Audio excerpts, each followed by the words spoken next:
Il Benfica è pronto a investire seriamente nel giovane talento del Levante, mentre il Siviglia detiene ancora il 40% del suo stipendio. In un momento complicato, tra molte difficoltà e senza essere riuscito a registrare tutti i giocatori della rosa, inclusi 3 nuovi arrivati di quest'estate, il Siviglia potrebbe incassare una somma interessante grazie a un giocatore cresciuto nel proprio settore giovanile.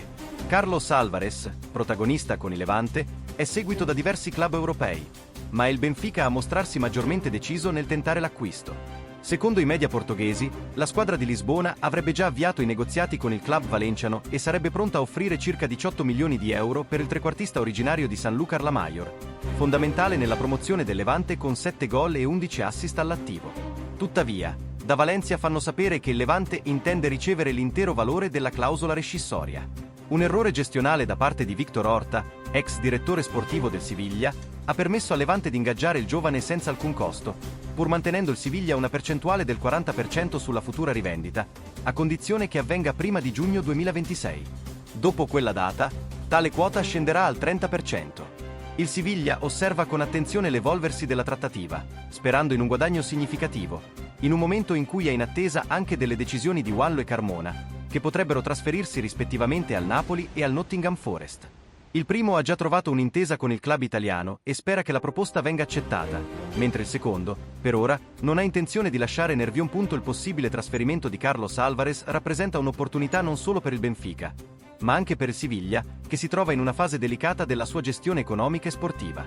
I dirigenti andalusi, infatti, cercano fonti di reddito alternative per bilanciare i conti e avere maggiore margine di manovra sul mercato. La percentuale sulla futura rivendita di Álvarez potrebbe quindi rivelarsi cruciale per sistemare alcune pendenze finanziarie e sbloccare l'iscrizione dei nuovi acquisti.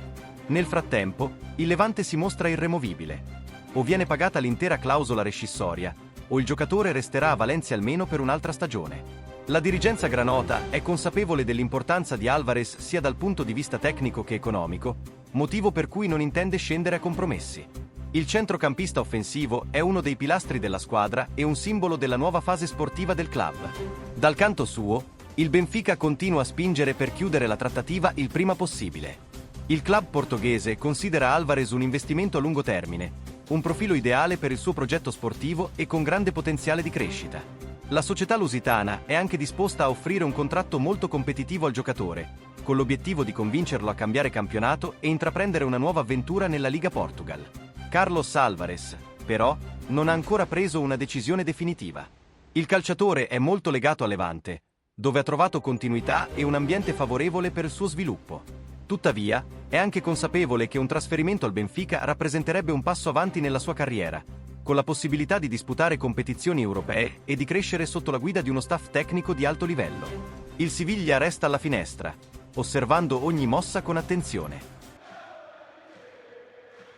Para mais informações, gli azzurri curtis e escreva e tiva notificações.